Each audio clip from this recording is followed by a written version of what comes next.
Hello दोस्तों, आज हम बात कर रहे हैं बेंगू किसान आंदोलन के बारे में। बेंगू जो कि वर्तमान चित्तौड़गढ़ जिले में है और बेंगू किसान आंदोलन हुआ था 1921 में।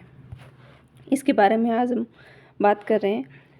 तो बेंगू जैसा कि पता है आपको वर्तमान चित्तौड़गढ़ जिले में है। उस समय जिस समय यहाँ आंदोलन हुआ था उस समय यहाँ का ठाकुर अनूप सिंह था और 1921 में मैनाल जो कि चित्तौड़गढ़ में एक जगह है, मैनाल नामक स्थान के भैरूकुंड नामक जगह पर किसान इकट्ठे हुए और ये आंदोलन शुरू हुआ। विजय सिंह पथिक जी ने इस आंदोलन का भार रामनारायण चौधरी को दिया था। रामनारायण चौधरी जिन्होंने इस किसान आंदोलन का नेतृत्व किया था। और 1922 में किसानों और अनूप सिंह में समझौता होता है और अनूप सिंह ने किसानों की बातें मान ली। जो कि वहाँ का जो ठाकुर होता है अनूप सिंह, वो किसानों की बातें मान लेता है। लेकिन मेवाड़ रियासत ने इस समझौते को रद्द कर दिया तथा इस समझौते को बोल्शेविक समझौता कहा। किस समझौते को? जो समझौता किसानों और बेंगू के ठाकुर अनूप सिंह के बीच 1922 में जो समझौता होता है, उस समझौते को मेवाड़ रियासत ने बोल्शेविक समझौता कहा। अब इस बारे में अगर क्वेश्चन बनने की बात हो तो क्वेश्चन बनेगा आपके कि बोल्शेविक समझौता किस आंदोलन से संबंधित है?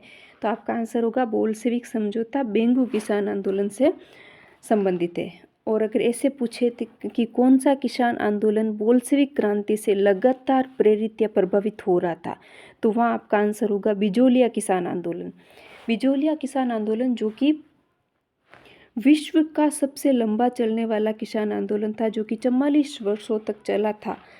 44 वर्षों तक ये आंदोलन चला था और अहिंसक आंदोलन था। जिस समय बेंगू किसान आंदोलन चल रहा था उस समय बिजोलिया किसान आंदोलन चल रहा था। बिजोलिया किसान आंदोलन 1897 से लेकर 1941 तक चला था, रेगुलर 44 वर्षों तक, और विश्व का सबसे लंबा चलने वाला और अहिंसक आंदोलन वो बिजोलिया किसान आंदोलन था। तो बिजोलिया किसान आंदोलन इस बोल्शेविक क्रांति से लगातार प्रभावित हो रहा था।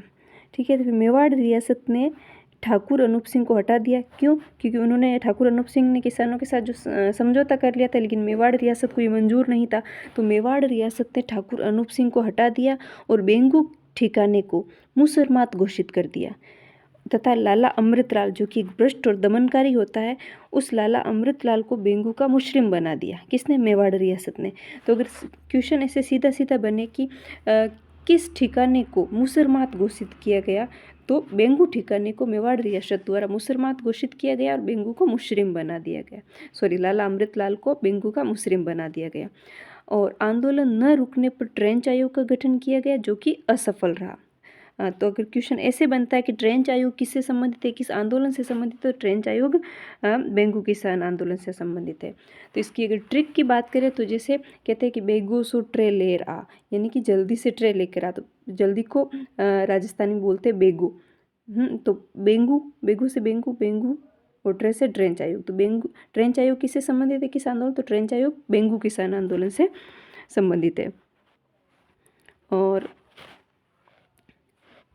फिर 1923 में गोविंदपुरा गांव में किसान इकट्ठे हुए और ट्रेंच के आदेश पर गोलीबारी हुई।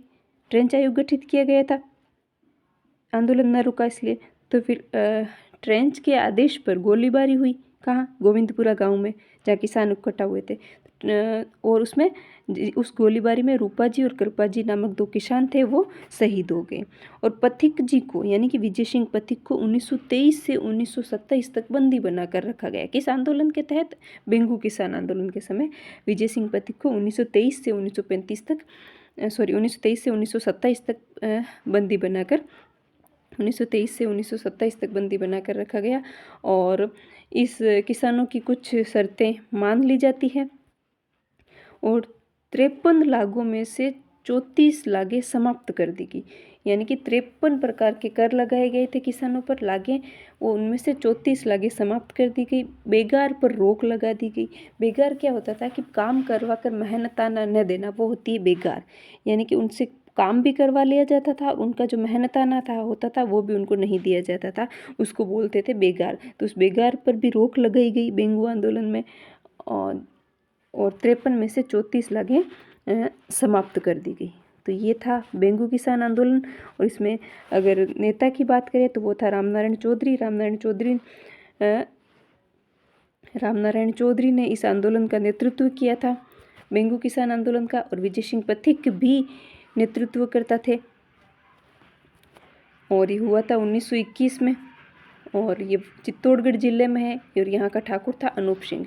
मोटी मोटी बातें अगर इसमें याद रखने की वही है कि ये किसान आंदोलन 1901 बेंगू किसान आंदोलन 1921 में होता है। बेंगू वर्तमान में चित्तौड़गढ़ में है, और आंदोलन के समय यहाँ का ठाकुर अनूप सिंह था। और इसकी आंदोलन की शुरुआत कहाँ से होती है, तो इस आंदोलन की शुरुआत होती है चित्तौड़गढ़ के मेनाल में भैरूकुंड नामक जगह पर। एक जगह चित्तौड़गढ़ में मेनाल में भी एक भैरूकुंड नामक जगह है, वहाँ से बेंगू किसान आंदोलन शुरू होता है।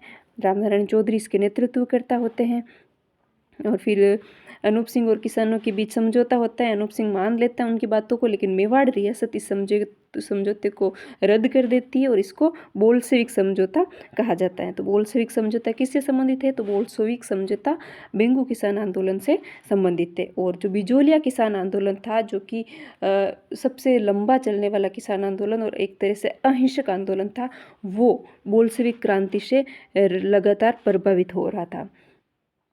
और मेवाड़ रियासत है जो ठाकुर अनूप सिंह को हटा देती है, और बेंगू को मुसलमान घोषित कर देती है। और एक भ्रष्ट और दमनकारी होता है लाला अमृतलाल, उसको बेंगू का मुस्लिम बना देती है।